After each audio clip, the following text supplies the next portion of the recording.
ये जो sleep paralysis जो वर्ड है ये बहुत ज़्यादा हो गया, बहुत कॉमन प्रॉब्लम हो गई है आज लोगों के लिए।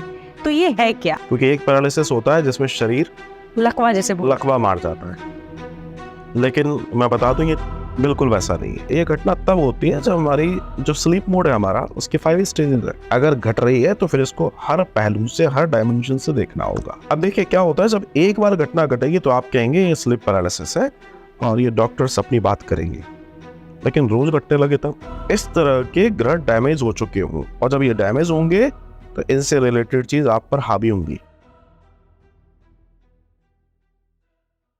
मुझे ये जानना है कि ये जो स्लीप पैरालिसिस जो वर्ड है ये बहुत ज़्यादा हो गया, बहुत कॉमन प्रॉब्लम हो गई है आज लोगों के लिए। तो ये है क्या? स्लीप पैरालिसिस की अगर हम बात करें तो आज की तारीख में, जैसे आपने कहा कि बहुत कॉमन है, ये बहुत ज़्यादा कॉमन है जी। ये समझ लीजिए कि अगर देखा जाए तो 8% to 50% लोगों में ये डिसऑर्डर जैसी स्थिति है। आज बहुत सारे लोग इस बात को लेकर विचार करते हैं कि आखिर ये होता क्या है।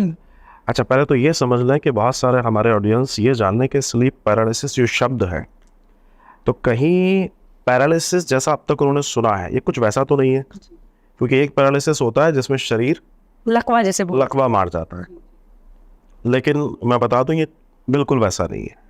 लेकिन एक टाइमिंग कुछ ऐसा होता है कि जब हमारी बॉडी काम नहीं करती, हमारी बॉडी स्टक कर जाती है, और ऐसी स्थिति में व्यक्ति बहुत घबरा जाता है, और इस वजह से आज बहुत सारे लोग परेशान रहते हैं। कुछ लोग ऐसे होते हैं जिनकी ज़िंदगी में कई बार एक आध बार हुआ होता है, कुछ लोग ऐसे होते हैं जिनकी ज़िंदगी में साल में एक आध बार हो जाता है, और कुछ लोग ऐसे होते हैं जिनके जीवन में सप्ताह में 1-2-3 बार हो जाता है। तो ये बहुत डरावना है, बहुत दिक्कत देने वाला होता है, और कई बार ये ज़िंदगी को बहुत डिस्टर्ब कर देता है। तो इसको अगर हम बहुत बारीकी से देखें तो इसके कई सारे आयाम हैं, कई सारे डायमेंशंस में इसको देखा जा सकता है। अब आज की चर्चा ये है कि अगर हम साइकियाट्रिस्ट के तौर पे बात करें तो वो कहते हैं कि ये बहुत ज़्यादा डरावना नहीं, ऐसा कुछ नहीं है, और बस ये हमारी नींद के वजह से कुछ समस्याएं हैं। वे अपनी जगह सही हैं। उनका कहना यह है कि जब जो लोग ज़्यादा नहीं अच्छे से सो पाते हैं, जिनकी नींद अच्छे से नहीं हो पाती है, या जो लोग अवसाद डिप्रेशन के शिकार हैं, या जो लोग बहुत ज़्यादा थके होते हैं, या बहुत ज़्यादा चिंताओं से ग्रस्त हैं, और इस तरह की बातें जब होती हैं तो वो कहते हैं इन लोगों के साथ ऐसी घटना हो सकती है और होती है। अब दूसरी बात ये आती है कि वे बताते हैं कि ये घटना तब होती है जब हमारी जो स्लीप मोड है हमारा, उसके 5 स्टेजेस है, जिसमें एक है रैम स्लीप। आपको मालूम होगा उसके बारे में।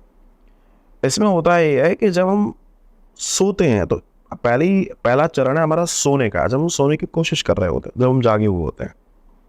फिर हम एक दूसरी स्लीप में जाते हैं, जब थोड़े से ठीक है, थोड़ा सा भी थोड़े से सो गए। इसके बाद हम जब आगे और आगे और आगे जाते हैं तो एक समय ऐसा आता है जब हम सो गए होते हैं और हम जबरदस्त सपनों में जा चुके होते हैं। वह RAM position, REM sleep, REM बोलते हैं। उस समय जब हम सपने देखने शुरू करते हैं तो वो जो सपने होते हैं उस समय हमारी जो आंखों की पुतलियां है वो तेज राउंड करती है, घूमती है। इसलिए इसको REM बोला गया है, रैंडम आइज मोशन। ये होता है, और ये वो टाइम होता है कि जब हम बहुत जबरदस्त सपने देखते हैं और हम सपनों में डूब चुके होते हैं, हमें शानदार सपने आते हैं।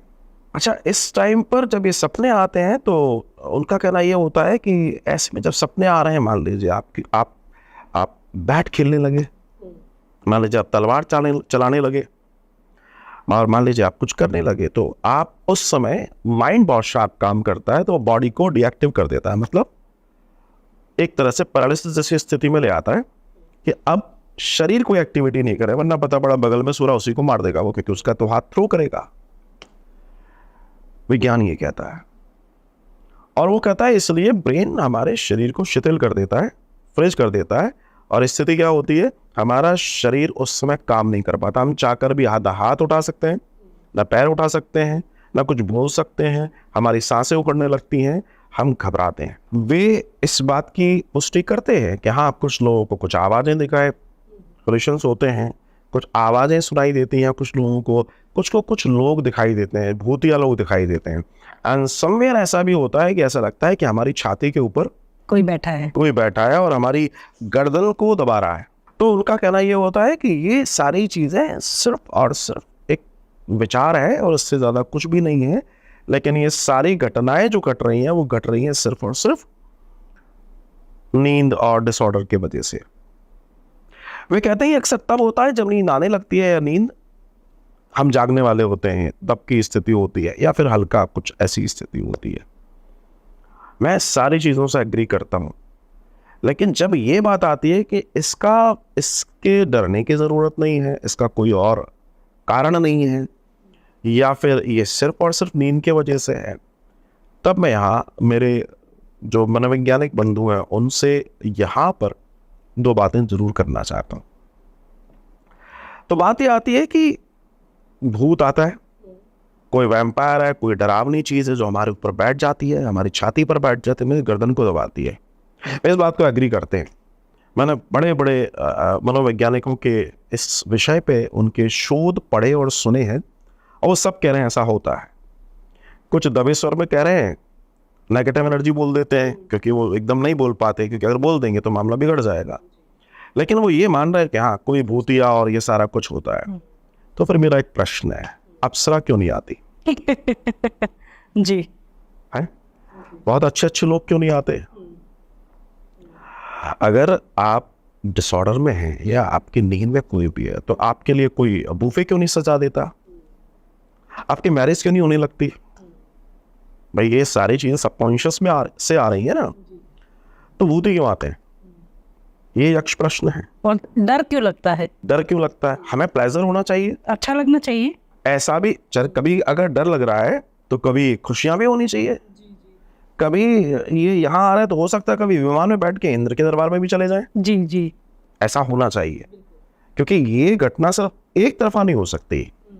ये घटना अगर घट रही है तो फिर इसको हर पहलू से, हर डायमेंशन से देखना होगा। जी, तो अब जब इस चीज को हम देखेंगे तो ये घटना घटने के पीछे का जो रीजन है वो कहीं ना कहीं सोल्स है, आत्माएं।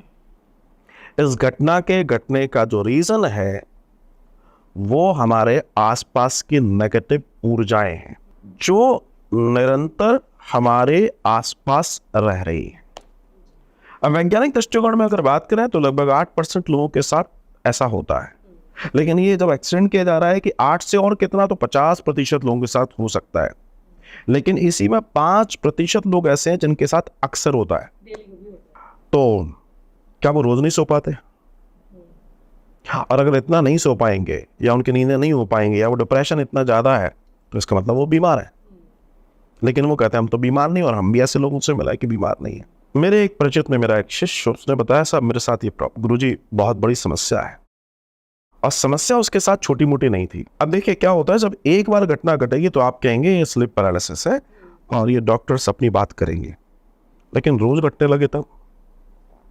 तो उसके साथ समस्या ये आती थी कि जब वो सोता था एंड वो अकेला अपने रूम में सो रहा है, तो जब वो सो रहा है तो जैसे उसकी नींद लगने को होती थी उसको कोई छेड़ देता था, उसको लगता था कोई है आसपास। यहाँ हॉल्यूशंस की बात जो लोग कर रहे हैं, ये लोग जो बता रहे हैं कि ये सब ऐसा होता है, ऐसी सारी चीज़ें हैं, आवाज़ें आती हैं, ऐसा ऐसा ऐसा होता है, वो भी वही कहता था कि गुरुजी मेरे साथ ऐसी ऐसी प्रॉब्लम हो रही है, मुझे कोई आवाज़ आती है, मुझे कोई मार के चला जाता है, कोई उठ के चला जाता है। चलो फिर उसके बाद उसने बताया कि वही घटना के सामने कोई खड़ा हुआ दिखाई देता है, कभी मेरे सिरहाने कोई ऐसा लगता है बैठा हुआ है, कभी साथ में सो रहा है, कभी साथ में सो रहा है, कभी पैरों के पास कोई बैठा हुआ है, जी जी जी, और कभी मेरी छाती के ऊपर कोई बैठ के मेरी गर्दन को दबाने का प्रयास कर रहा है। तो बात ये आती है कि ये घटना घटी क्यों, या अगर ऐसे, अच्छा सिर्फ एक नहीं, ऐसे मेरे पास कई सारे लोग हैं जिन्होंने अपनी आप बीती मुझे सुनाई, क्योंकि सुनाएंगे किसको, अब वो बता रहे हैं मुझे कि ऐसी ऐसी घटना घट रही है। तो इन सारी चीज़ों को जब देखा गया तो बारी बारी से, क्योंकि किसी भी घटना के पीछे कोई ना कोई रीज़न तो है, तो फिर उनकी कुंडलियां तलाशी गई, क्योंकि हमको देखना वहीं से है। कुंडली बताएगी कि आपके साथ क्या घट रहा है, क्या घटेगा और क्या घट चुका है। जी उसके अलावा कोई चीज नहीं बता सकती। जी उसमें इतनी पावर है कि वो ये तक बता देगी कि इस समय आप जरूर किसी तांत्रिक के चक्कर में फंस गए हैं, आपके ऊपर तंत्र हुआ है, जी वो मान बताएगा। तो जब पूरी कंडीशन को हमने देखा तो इन सभी लोगों के साथ कुछ चीजें सिमिलर थी, और वो चीजें क्या सिमिलर थी, इनके पाप ग्रहों की या तो किसी की प्रत्यंतर था, या किसी की अंतर्दशा थी, या किसी की महादशा आई थी। और जब ये घटना घटी तो ये इस घटना घटने के कारण अब ये देखा जाए कि ये काय की थी, तो ये सारे के सारे उन ग्रहों की थी जो ग्रह पाप ग्रह थे। जैसे कोई राहु था, कोई केतु था, कोई शनि बहुत डैमेज पड़ा हुआ है किसी का, और किसी का चंद्रमा पीड़ित है, वीक है, जीरो में है, या किसी का मंगल नीच में चला गया हो। ऐसी स्थितियां जहां इस तरह के ग्रह डैमेज हो चुके हों, और जब ये डैमेज होंगे तो इनसे रिलेटेड चीज आप पर हावी होंगी। ये हमें बिल्कुल स्ट्रेट फॉरवर्ड समझ लेना चाहिए। तो उन सबके कुंडलियों में हमने ये देखा कि घटना क्या घट रही है, तो घटना ये घट रही थी कि इन वजहों से इनके साथ ये घटना घट रही है। क्योंकि जब वैसी स्थिति होगी तो आपके आसपास नेगेटिव एनर्जी आएगी।